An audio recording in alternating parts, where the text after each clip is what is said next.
We live in pretty uncertain times, and while that is really true of these days, it's actually not all that uncommon in this world.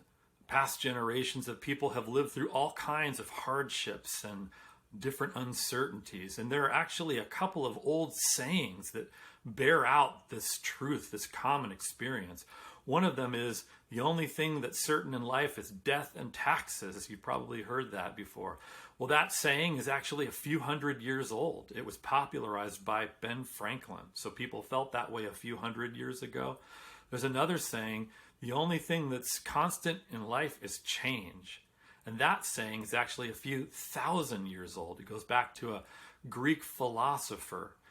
Both of these statements make the same point, that there is very little in this life that is certain, that is stable in the world around us.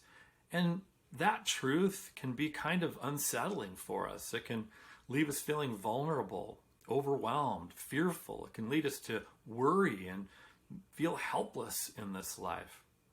And yet, as people of faith, we know that there's one who never changes. The Bible tells us that God is unchanging. In Malachi 3:6, God himself says, I, the Lord, never change.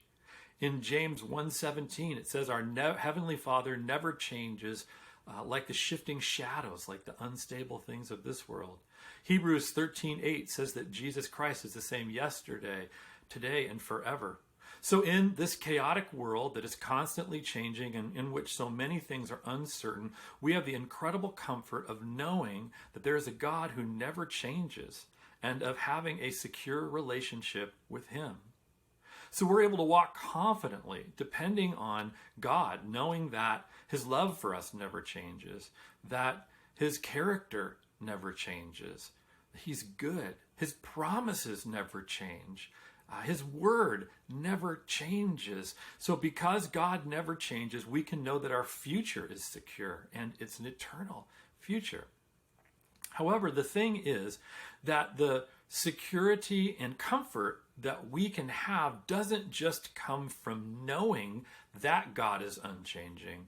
It really comes much more from knowing this God who is unchanging, from having a relationship with him so that he becomes the solid rock foundation of our lives in this changing and uncertain world. So I want to call all of us to remember that God is an unchanging God and to invest ourselves deeply in knowing him so that he becomes more and more the solid rock foundation, the grounding of our lives in what is often a very uncertain and changing world.